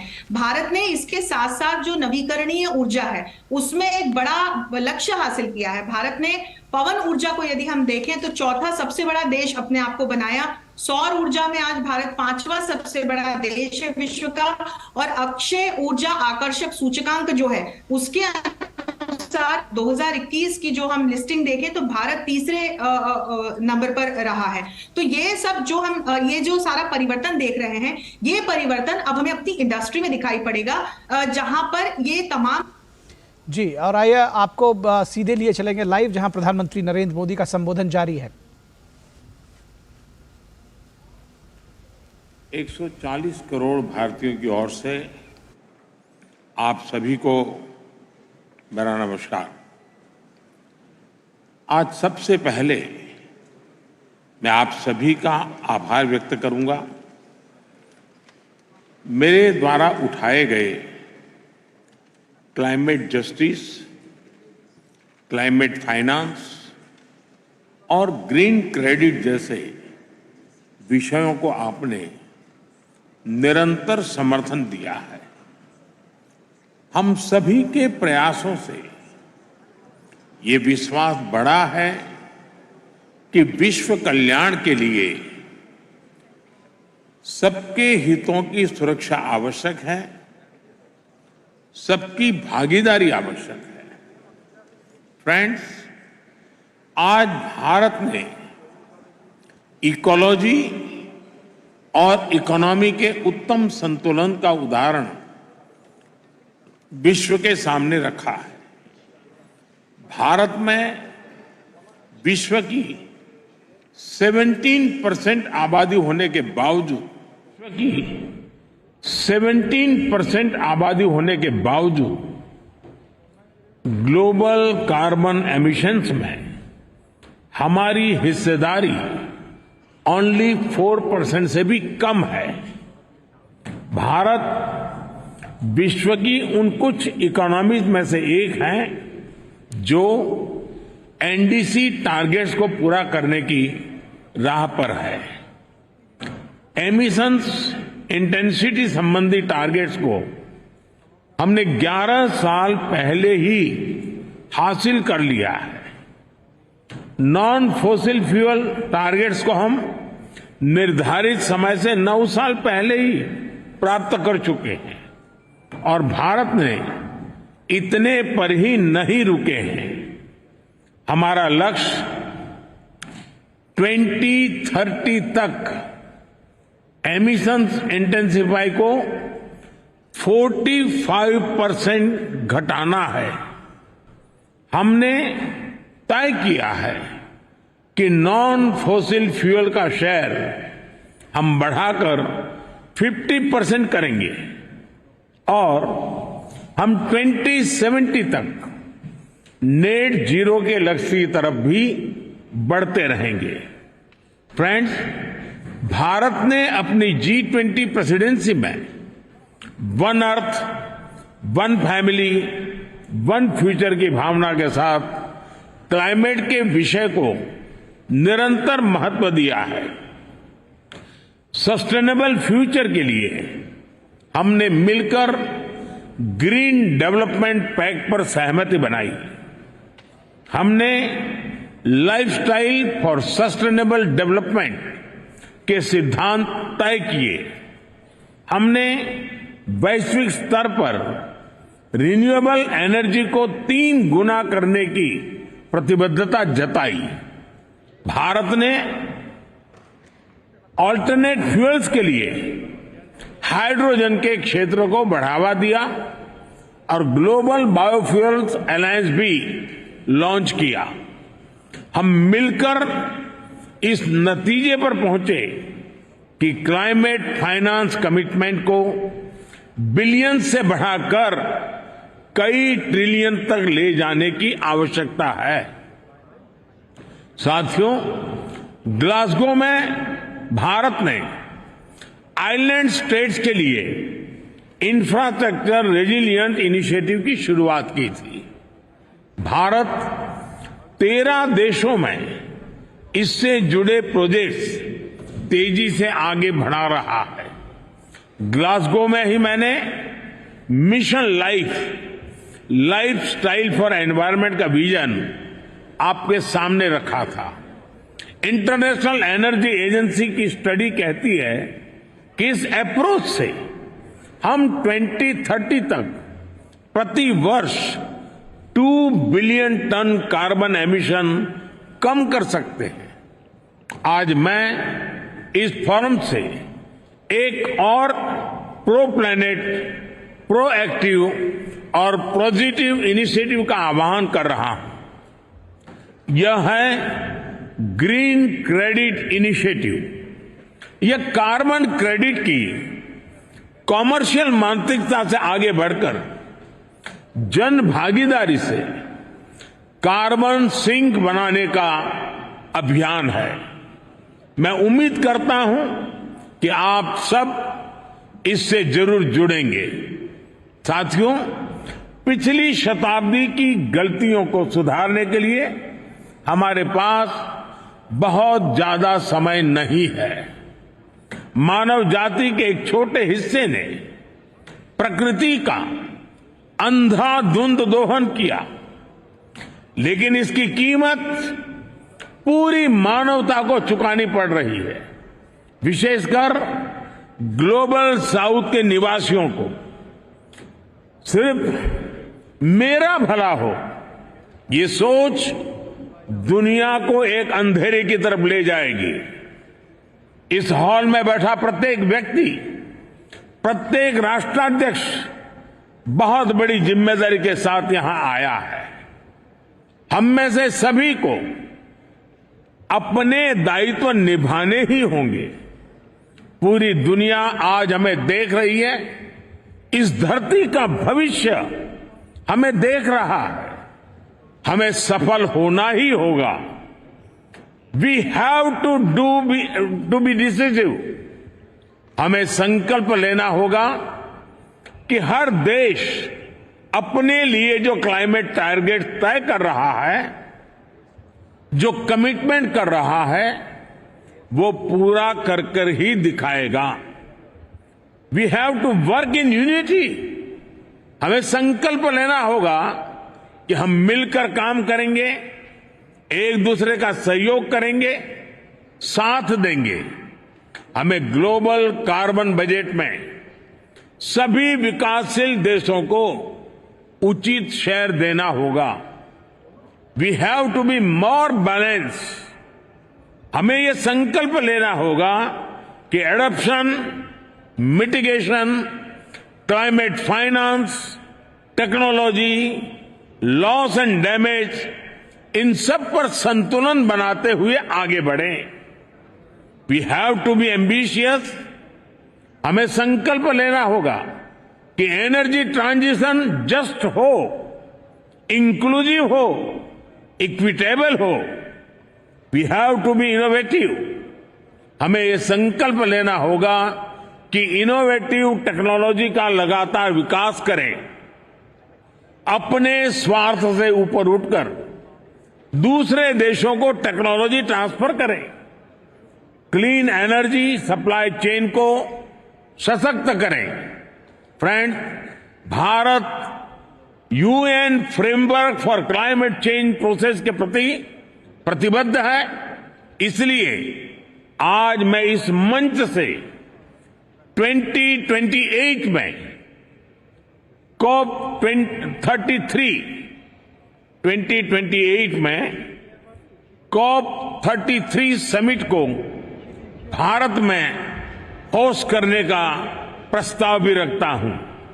मुझे आशा है कि आने वाले 12 दिनों में ग्लोबल स्टॉक टेक की समीक्षा से हमें सुरक्षित और उज्जवल भविष्य का रास्ता मिलेगा। कल लॉस एंड डैमेज फंड को ऑपरेशनलाइज करने का जो निर्णय लिया गया है, उससे हम सभी की उम्मीद और बड़ी है। मुझे विश्वास है यूएई की मेजबानी में ये COP 28 समिट सफलता की नई ऊंचाई पर पहुंचेगी। मैं मेरे brother his highness Sheikh Mohammed bin Zayed और संयुक्त राष्ट्र संघ के secretary general his excellency Guterres को मुझे ये विशेष सम्मान देने के लिए विशेष रूप से आभार व्यक्त करता हूं। आप सभी का बहुत बहुत धन्यवाद। Thank you. तो COP 28 में अपने संबोधन में प्रधानमंत्री ने कई बड़ी बातों को रखा और उन्होंने बहुत साफ ये भी कहा कि निखिल, सबसे पहले शुरुआत उन्होंने एक तरह से 3 मसलों पर, क्लाइमेट जस्टिस, क्लाइमेट फाइनेंस और ग्रीन क्रेडिट के सभी देशों के समर्थन को लेकर उन्होंने आभार व्यक्त किया। आइए देखते हैं क्या बड़ी बातें रही हैं प्रधानमंत्री के संबोधन की। निश्चित तौर पर, और प्रधानमंत्री ने COP 28 शिखर सम्मेलन में भारत की जो भूमिका है उसको कहा कि वो बेहद महत्वपूर्ण है, काफी महत्वपूर्ण है, और जलवायु परिवर्तन पर एक स्पष्ट रोड मैप की उम्मीद भी जताई प्रधानमंत्री नरेंद्र मोदी ने। जी हां, COP 28 में जलवायु वित्त पोषण पर एक स्पष्ट रूपरेखा पर सहमति बनी है। इसे लेकर भी प्रधानमंत्री ने एक तरह से अपना उत्साह भी दिखाया और उन्होंने कहा कि पिछली शताब्दी में जो गलतियां की गई हैं उसको सुधारने के लिए वक्त बहुत कम है और यही सही समय है कि जो इस पर काम किया जाए। उन्होंने कहा कि प्रकृति का अंधाधुंध जिन्होंने शोधन किया था, अब उनकी जिम्मेदारी है। हर राष्ट्राध्यक्ष यहाँ एक बड़ी जिम्मेदारी के साथ है। उन्होंने कहा कि इस मंच से 2028 में COP 33 समिट को भारत में रखने का प्रस्ताव रखता हूं। प्रधानमंत्री ने कहा कि विश्व कल्याण के लिए सबकी भागीदारी आवश्यक है। निश्चित तौर पर प्रधानमंत्री ने कहा कि ग्लोबल कार्बन एमिशन में हमारी हिस्सेदारी केवल 4% है और 17% हमारी आबादी है। दरअसल प्रधानमंत्री ने कहा कि 17% हमारी का विश्व 17% है, लेकिन हमारा जो कार्बन एमिशन है वो केवल 4% है। और प्रकृति का अंधाधुंध दोहन जिन्होंने किया, जिसका खामियाजा आज विकासशील देशों को भुगतना पड़ रहा है, ये विकसित देशों के लिए उन्होंने कहा। और कहा कि हर राष्ट्राध्यक्ष यहाँ एक बड़ी जिम्मेदारी के साथ आया है और इस जिम्मेदारी को निभाने की जरूरत है। हमें संकल्प लेने होंगे और उन्होंने कहा कि इन संकल्पों को पूरा करने का वक्त आ गया है। उन्होंने कहा कि आज इस मंच से 2028 में COP 33 समिट को भारत में करने का मैं प्रस्ताव रखता हूं। प्रधानमंत्री ने प्रस्ताव दिया और कहा कि विश्व कल्याण के लिए सबकी भागीदारी बहुत जरूरी है और पिछली शताब्दी की गलतियों को सुधारने का समय आ चुका है। और उन्होंने कहा कि विश्व की 17% आबादी होने के बावजूद भी भारत ग्लोबल कार्बन एमिशन में 4% से कम है। जी, उन्होंने कहा कि हमें अपने दायित्व निभाने ही होंगे। We have to be decisive. हम इससे अब भाग नहीं सकते हैं। हैं। उन्होंने कहा कि जो देश जो भी टारगेट ले रहा है, जो टारगेट चुन रहा है, उसको पूरा ही करना होगा, उससे आप पीछे नहीं हट सकते। उन्होंने कहा कि हमें संकल्प लेना होगा, एडॉप्शन, मिटिगेशन और लॉस एंड डैमेज जैसी जो चीज़ें हैं उस पर बैलेंस बनाते हुए आगे बढ़ने की ज़रूरत है और यही वक्त की ज़रूरत है। उन्होंने कहा कि संकल्प लेना होगा कि अपने स्वार्थ से ऊपर उठकर दूसरे देशों को टेक्नोलॉजी ट्रांसफर भी किया जाए। जी हाँ, उन्होंने कहा कि पिछली शताब्दी की गलती को सुधारने के लिए हमारे पास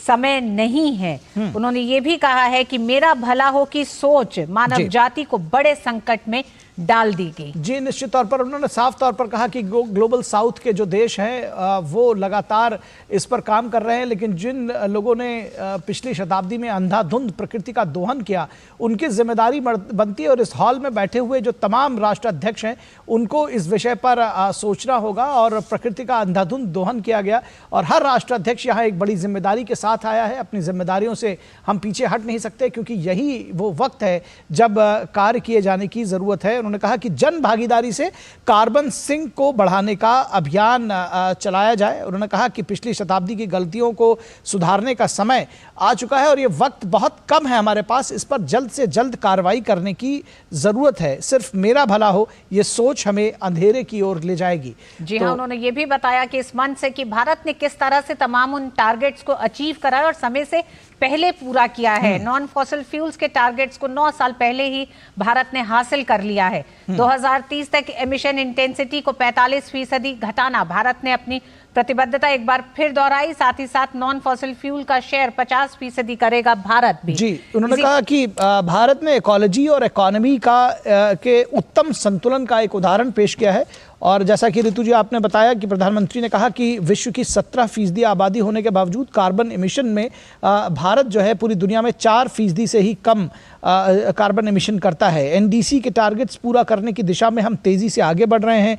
नॉन फॉसिल फ्यूल्स टारगेट को 9 साल पहले ही भारत हासिल कर चुका है और साथ ही साथ नॉन फॉसिल फ्यूल का शेयर जो है वो 2030 तक हम 50% कर देंगे, जो हमारी टोटल एनर्जी की जरूरतें हैं उनमें। 2070 तक नेट जीरो की जो तरफ बढ़ रहा है लगातार भारत, लगातार जो तमाम कदम उठाए जा रहे हैं, चाहे वो रिन्यूएबल एनर्जी की दिशा में हो या फिर वैकल्पिक ऊर्जा के स्रोतों पर जो भारत तेजी से काम कर रहा है। वहीं प्रधानमंत्री ने कहा कि सस्टेनेबल फ्यूचर के लिए ग्रीन डेवलपमेंट पैक्ट पर भी सहमति बनाई गई। उन्होंने कहा कि वैश्विक स्तर पर रिन्यूएबल एनर्जी को 3% का योगदान का कमिटमेंट है भारत का, जिस पर भारत लगातार काम कर रहा है। और उन्होंने कहा कि क्लाइमेट जो फाइनेंस है उसमें इसको अब हमें मिलियन से बिलियन की तरफ ले जाना होगा, बल्कि उन्होंने कहा कि बिलियन से ट्रिलियन की तरफ ले जाना होगा। इसको और आगे ले जाने की ज़रूरत है और इसको ये बहुत ज़रूरी है। उन्होंने कहा कि लाइफस्टाइल फॉर सस्टेनेबल डेवलपमेंट के सिद्धांत को भारत ने डेवलप किया है। ग्लोबल बायोफ्यूल अलायंस में प्रमुख भागीदारी रही है।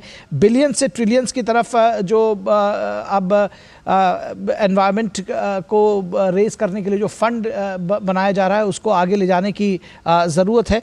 उन्होंने कहा ग्लासगो में मिशन लाइफ का विजन भारत ने सामने रखा था और इससे 2 बिलियन कार्बन एमिशंस का फुटप्रिंट जो है वो उसको हम कम कर सकते हैं।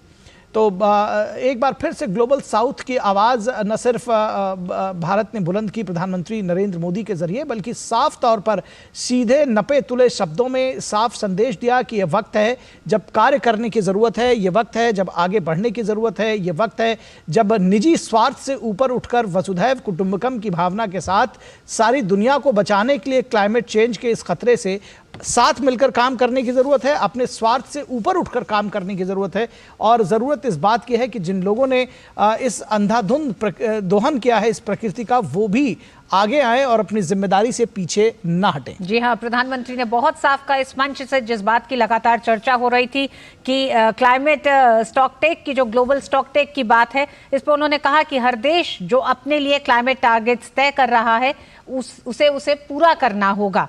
यानी कि वो अपनी उन जिम्मेदारियों से अब भाग नहीं सकता है, उसे पूरा करना होगा। क्योंकि विकास की उन्होंने बात की कि अगर ग्लोबल साउथ के देशों को भी अगर विकास की आवश्यकता है तो वो इसकी ऐसा नहीं हो सकता कि जलवायु परिवर्तन के खतरों से निपटने की आड़ में ही वो विकास की उस राह में तमाम और देशों के साथ न जुड़ सके। जी निश्चित तौर पर प्रधानमंत्री का जो संभाषण था वो एक बार फिर से उन्होंने ग्लोबल साउथ की आवाज एक तरह से बनकर उभरे और साफ तौर पर खरे शब्दों में जिसको कहते हैं कि नपे तुले अंदाज में और सीधी बात दो टूक शब्दों में उन्होंने साफ तौर पर कहा कि जिनकी जिम्मेदारी है वो पीछे हट नहीं सकते, हम सबको मिलकर काम करना होगा, अपने स्वार्थ से ऊपर उठकर काम करना होगा। तो इस पर हमारी चर्चा आगे भी जारी रहेगी, लेकिन फिलहाल रुकेंगे एक छोटे से ब्रेक के लिए। कहीं मत जाइएगा, जल्द हाजिर होंगे। तुम्हें पता है इन्वेस्टर्स के लिए कि इन्वेस्टर प्रोटेक्शन फंड होता है IPF, लेकिन अगर तुम्हारा ट्रेड एक्सचेंज पर एग्जीक्यूट नहीं हुआ या फिर कोई गारंटीड रिटर्न्स वाली स्कीम है तो ये IPF आपकी मदद नहीं कर सकता है। और अगर आपका ब्रोकर ही डिफॉल्टर बन जाए तो फिर IPF आपको कॉम्पेंसेशन दिला सकता है। कहां से सीखा? NSE की साइट पर। सोचकर समझकर इन्वेस्ट कर। और एक बार फिर आप सभी का स्वागत है इस खास कार्यक्रम में। हमारे साथ हमारे विशेष मेहमान डॉक्टर अंशु जोशी जुड़ी हुई हैं, प्रोफेसर JNU इंटरनेशनल स्टडीज से। डॉक्टर अंशु, जो बात हम शुरू से लगातार कर रहे थे कि एक बार फिर प्रधानमंत्री ने इस मंच से तमाम भारत के उन इनिशिएटिव्स की तो बात की, लेकिन उन्होंने कहा कि विश्व कल्याण के लिए अब सभी देशों को एक साथ आने की जरूरत है, अब और देर नहीं की जा सकती। देखिए, कुछ देर पहले इसी बात की चर्चा मैं भी कर रही थी कि जब हमारे माननीय प्रधानमंत्री बोलेंगे तो उन्होंने बिल्कुल उसी तरह से नपे तुले शब्दों में भारत की जो ये एक सांस्कृतिक आत्मा है, वसुधैव कुटुंबकम की जो भावना है, उसी को मुझे लगता है कि एक केंद्र में रखते हुए बात की है। उन्होंने साफ स्पष्ट ये पूरे विश्व को संदेश दिया कि अब तक जो कर लिया वो कर लिया, लेकिन अब आगे क्या करना है इस पर हम ध्यान दें। वे देश जिन्होंने अभी तक प्रकृति का दोहन किया, प्रकृति को मां नहीं समझा और आगे अंधाधुंध विकास की दौड़ में दौड़ते रहे, उनके ऊपर भी एक अस्तित्व का संकट है। तो कम से कम अब सब लोग साथ मिलकर चल लें। और सीधे सीधे उन्होंने इसमें जो उनके अपने इनिशिएटिव्स जो उन्होंने सुझाए हैं, तो जैसे हम जो ये ग्रीन फंड की बात कर रहे हैं, ग्रीन क्लाइमेट फाइनेंसिंग की बात कर रहे हैं, ये तमाम जो बातें हैं, ये जो तमाम नए इनोवेटिव कंसेप्ट्स हैं, इसके साथ में अब कम से कम ग्लोबल नॉर्थ और साउथ के बीच की खाई को मिटाने की बात करते हुए हमारे माननीय प्रधानमंत्री ने वैश्विक स्तर पर अब आगे क्या करना है, बड़े ही नपे तुले शब्दों में उनका ये संदेश था। भारत ने अब तक क्या किया, साफ साफ उन्होंने पूरे विश्व के सामने रखा और 2033 की COP की मेजबानी का एक उन्होंने निमंत्रण पूरे विश्व को दिया है, जो निश्चित तौर पर एक अभिवादन का विषय है। तो आगे चलकर इस जलवायु परिवर्तन को रोकने के लिए हम धरातलीय स्तर पर अब क्या करते हैं, बस यही हम देखना चाहेंगे। क्योंकि भारत अपने स्तर पर धरातलीय यदि हम स्तर पर जाकर देखें तो काफी कुछ प्रयास कर रहा है, मैंने गिनाए, जिसमें भारत ने एक बड़ी सफलता अर्जित की है और पूरे विश्व के सामने एक संदेश रखा है। अब देखना यह है कि बाकी के देश यहां से किस प्रकार का संदेश लेकर आगे बढ़ते हैं। जी, एक बात उन्होंने बहुत स्पष्ट और साफ शब्दों में कहा कि जिन लोगों ने शताब्दियों तक इस प्रकृति का दोहन किया है वो अपनी जिम्मेदारी से बच नहीं सकते। और साफ तौर पर उन्होंने कहा कि इस हॉल में बैठे हुए जो भी राष्ट्राध्यक्ष हैं उनको इस बात पर संज्ञान लेना होगा, वो उनको, क्योंकि अब एक्ट करने का समय आ गया है, समय हमारे पास बचा नहीं। बिल्कुल, उनका जो इशारा था वो सीधे सीधे उन विकसित देशों की ओर था जिन्होंने अपने आप को विकसित करने की दौड़ में एक अंधाधुंध दौड़ में भागते रहे। उन्होंने कभी पीछे पलट के नहीं देखा कि ये जो पूरी प्रकृति है, ये जो पूरी पृथ्वी है, इसका जो अस्तित्व है वो पर्यावरण से जुड़ा है और यदि वो पर्यावरण पर पैर रखकर आगे बढ़ेंगे तो क्या होगा। तो उन्होंने आज एक बड़ा सीधा सीधा संदेश दिया। और ये जो तमाम देश हैं, ये COP के मंच से विकासशील देशों पर बड़े ही एम्बिशियस टारगेट्स लादते आए हैं, जिसकी कि मैंने बात भी की आपसे। तो अब वो समय आ गया है जो ये तमाम विकसित देश हैं, ये पावरफुल नेशंस हैं, जो अपनी शक्ति का इस्तेमाल करके अभी तक अपनी जिम्मेदारियों से बचते रहे। अब ये सीधा सीधा उनको संदेश हमारे माननीय प्रधानमंत्री ने दिया है कि वे अपनी जिम्मेदारियों से बचकर ना भागें, भाग नहीं सकते हैं और उन्हें अपनी जिम्मेदारियां उठानी होंगी, उठानी चाहिए। जी अंशु जी, दो बातें जिसकी चर्चा हम लोग इस कार्यक्रम में करते रहे थे, एक थी टेक्नोलॉजी ट्रांसफर और एक था जो क्लाइमेट फाइनेंस। उसको प्रधानमंत्री ने साफ तौर पर कहा कि अब टेक्नोलॉजी ट्रांसफर भी करना होगा और साथ ही साथ कहा कि ये जो क्लाइमेट फाइनेंस है इसको बिलियन से ट्रिलियन की ओर ले जाना होगा। ये बहुत आवश्यक है क्योंकि हम जितनी भी स्कीम्स बना रहे हैं, हम जो योजनाएं बना रहे हैं, उसके कहीं ना कहीं मूल में एक तो फंडिंग की बात आती है और कहीं ना कहीं तकनीक की बात आती है। जैसे कि मैं उदाहरण स्वरूप आपको फिर सोलर अलायंस की ओर ले चलूंगी। हम वैश्विक स्तर पर प्रयास कर रहे हैं वन अर्थ वन ग्रिड का, कि पूरे विश्व को जो ये सौर ऊर्जा है इसका कहीं ना कहीं एक्सेस मिल सके। लेकिन इसके लिए बड़े पैमाने पर फंडिंग की आवश्यकता है, इसके लिए तकनीक की आवश्यकता है और तकनीक के लिए भी फिर पैसों की आवश्यकता है। तो प्रधानमंत्री ने जो ये क्लाइमेट फाइनेंस की बात की है, वे जो ये कोष की बात कर रहे हैं, टेक्नोलॉजी ट्रांसफर की बात कर रहे हैं, हाल फिलहाल ये नीड ऑफ द आवर है, क्योंकि इसी के माध्यम से जो ये एक गैप हम देख पा रहे हैं कथनी और करनी में, वो पूरा हो पाएगा। जी, निश्चित तौर पर कुछ संकल्प भी लिए प्रधानमंत्री ने और कहा कि ये संकल्प लेने होंगे। उन्होंने कहा कि ये संकल्प लेना होगा कि जो देश जो टारगेट ले रहा है, जैसे उन्होंने भारत का जो एक पूरा बताया, आपने भी अभी उसका उल्लेख किया कि जो टारगेट भारत ने लिए थे, तो उन्होंने कहा कि जो टारगेट जो भी देश ले रहा है वो संकल्प लें कि उसको पूरा करना होगा। उन्होंने कहा कि इसी तरह से संकल्प लेना होगा कि अपने स्वार्थ से ऊपर उठकर दूसरे देश को टेक्नोलॉजी ट्रांसफर करें। संकल्प लेना होगा कि एडॉप्शन, मिटिगेशन और लॉस एंड डैमेज को बैलेंस बनाते हुए आगे बढ़ना होगा। उन्होंने कहा कि ये संकल्प लेने और उसको पूरा करने का वक्त है। निश्चित तौर पर हम अपने देश की ओर दृष्टि डालें। हमने कुछ संकल्प लिए। हमने संकल्प लिया कि हम 2030 तक 500 गीगावाट की नॉन फॉसिल ऊर्जा क्षमता तक पहुंचेंगे। हम उस दिशा में तेजी से आगे बढ़ रहे हैं। हमने संकल्प लिया हम 2030 तक रिन्यूएबल ऊर्जा के माध्यम से अपनी 50% ऊर्जा आवश्यकताओं को पूरा करना शुरू कर देंगे। हम इस लक्ष्य में भी एक बड़ी सफलता हासिल कर चुके। हम 2030 तक 1 अरब कार्बन के उत्सर्जन को कम करने का लक्ष्य लेकर के और उस पर काम कर रहे हैं। 2030 तक हम कार्बन की तीव्रता को 45% से कम करने के लक्ष्य पर काम कर रहे हैं और हमने ये संकल्प लिया है कि हम 2070 तक नेट जीरो का लक्ष्य हासिल करेंगे। हमने जो COP 26 में संकल्प लिए थे, उसके पहले जो COP 21 में संकल्प लिए थे, वो हम 9 साल पहले ही शेड्यूल के पूरे कर चुके। तो हमारे माननीय प्रधानमंत्री ने पहले ये सब करके दिखाया है। अब वो इस अंतर्राष्ट्रीय मंच से कह रहे हैं कि वे तमाम देश जो यहाँ संकल्प लेके जा रहे हैं, उन संकल्पों की पूर्ति भी आवश्यक है। सिर्फ यहाँ पर कहकर और बड़ी बड़ी बातें करके यहाँ से जाने से जो हमारा ये लक्ष्य है, इसकी पूर्ति नहीं हो पाएगी। और उन्होंने इसीलिए उदाहरण भी दिया कि भारत इस पूरे क्षेत्र में अपना क्या योगदान दे रहा है। जी हाँ, बिल्कुल। जलवायु परिवर्तन के खतरों से निपटने के लिए भारत ने न सिर्फ इस मंच से प्रधानमंत्री ने भारत के तमाम उन टारगेट्स को गिनाया एक बार फिर दुनिया को, जिसे समय से पहले भारत ने पूरा किया है, साथ ही साथ उन कमिटमेंट्स को यानी कि प्रतिबद्धताओं को भी एक बार फिर दोहराया, जिस तरफ भारत लगातार काम कर रहा है। डॉक्टर अंशु, आप हमारे साथ बने रहिएगा। वक्त एक छोटे से ब्रेक का है। ब्रेक के बाद वापस हम लौटते हैं और कुछ और मुद्दों पर भी बात होगी। अब क्या देख रहे हो पापा? तुम कहते हो ना कि स्टॉक मार्केट में बहुत सोच समझकर इन्वेस्ट करना चाहिए। बस थोड़ा सा ज्ञान ले रहा हूं। किससे? हर एक स्टॉक्स एक्सपर्ट है, मस्त एजुकेशनल वीडियोस बनाता है और अच्छी इन्वेस्टमेंट की टिप्स भी देता है। पापा, इन वीडियोस पे ना जाएं। अपना रिसर्च खुद करें या सेबी रजिस्टर्ड इन्वेस्टमेंट एडवाइजर से संपर्क करें। एजुकेशन के नाम पर कुछ इन्फ्लुएंसर्स अक्सर इन्वेस्टर को मिसगाइड करते हैं। नुकसान आपका होगा। सोच कर समझ कर इन्वेस्ट कर। ब्रेक के बाद एक बार फिर आप सभी का स्वागत है। COP 28 प्रधानमंत्री नरेंद्र मोदी का उसमें संबोधन और ये विशेष कार्यक्रम हमारा उसी से जुड़ा हुआ है और हमारे साथ में प्रोफेसर अंशु जोशी जुड़ी हुई हैं JNU से, और इस विषय पर हम विस्तार से चर्चा कर रहे थे। आपने देखा कि किस तरह से प्रोफेसर अंशु, अभी जो खबर आ रही है वो हम आपको बता दें। COP 28 सम्मेलन में प्रधानमंत्री ने एक प्रस्ताव रखा, COP 33 की मेजबानी भारत करे। जी, ये प्रस्ताव प्रधानमंत्री ने रखा कि 2028 में COP 33 की मेजबानी भारत करेगा और COP 28 सम्मेलन में PM मोदी ने प्रस्ताव रखा कि COP 2028 में COP 33 की मेजबानी भारत करे। इस बात के लिए उन्होंने ये प्रस्ताव रखा।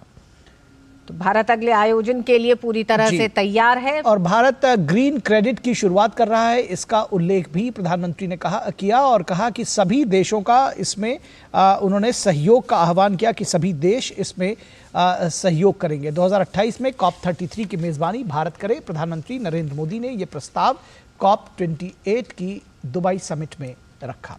डॉक्टर अंशु, आप हमारे साथ लगातार बनी हुई हैं। प्रधानमंत्री ने दो बड़े एक तरह से ऐलान के तौर पर अगर हम कहें तो भारत में आयोजन हो, इसका भी प्रस्ताव रखा उन्होंने।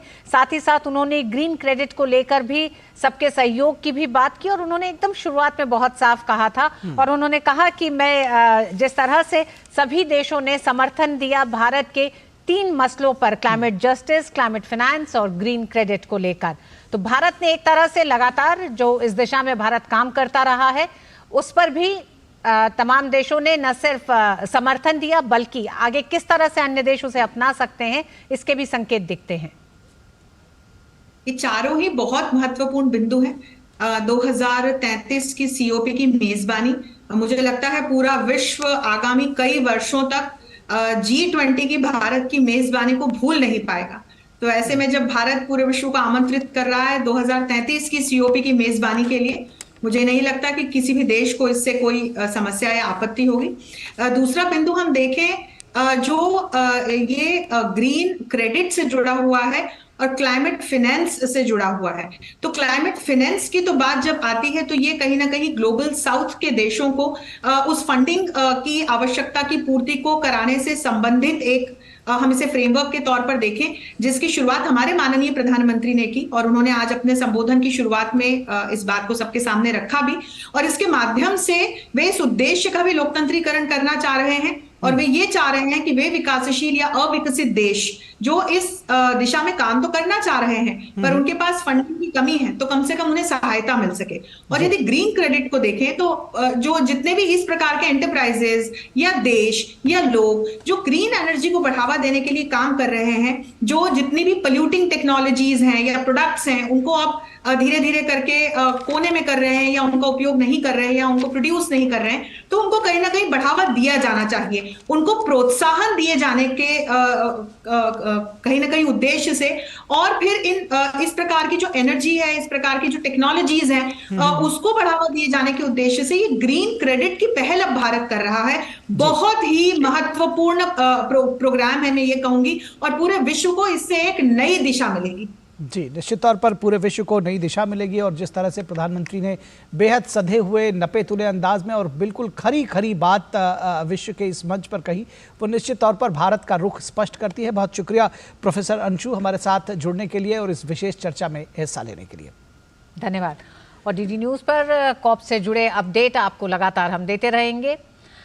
जी, निश्चित तौर पर। और जो प्रधानमंत्री का जो संभाषण है उसका विश्लेषण जो है आगे भी जारी रहेगा। COP28 से जुड़ी हुई जो खबरें हैं, लाइव अपडेट्स हैं, वो भी हम आप तक पहुंचाते रहेंगे। फिलहाल मुझे और ऋतु को दीजिए इस इजाज़त। इस कार्यक्रम में बस इतना ही। नमस्कार।